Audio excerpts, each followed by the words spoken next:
On to our next equation. 1 divided by 3x equals 5 divided by x plus 28. Let me be a little bit neater.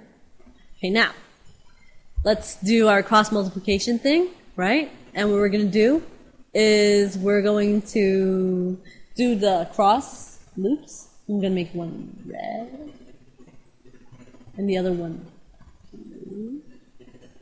So I'm going to do the blue here. 5 times 3x, right? Equals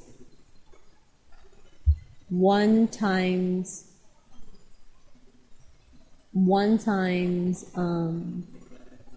x plus 28. Okay, notice distributive property comes back. So you have 1, distribute that to x. 1, distribute that to 28. So 1 times x, let's do it in black. 1 times x, right? Carry over the sign in the center, right?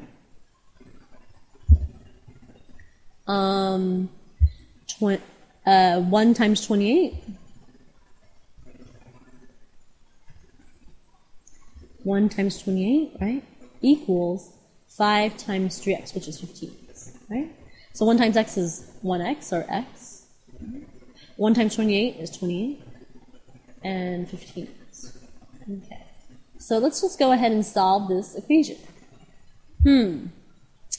If you have 1x over here, you have 15x, and you have 28. Like terms are the x's. So let's try to eliminate some, shall we? Okay.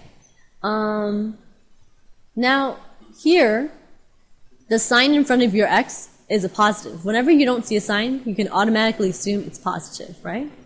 So, I'm just going to use the negative, the additive inverse, which is negative x, right? Negative x, right?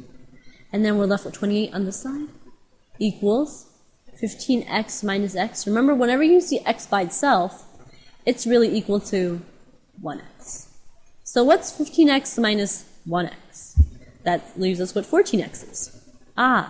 So now we got 14, imaginary multiplication occurring, x, right? 14 times x equals 28. Undo multiplication, divide on both sides, right? And dividing by the number, 14.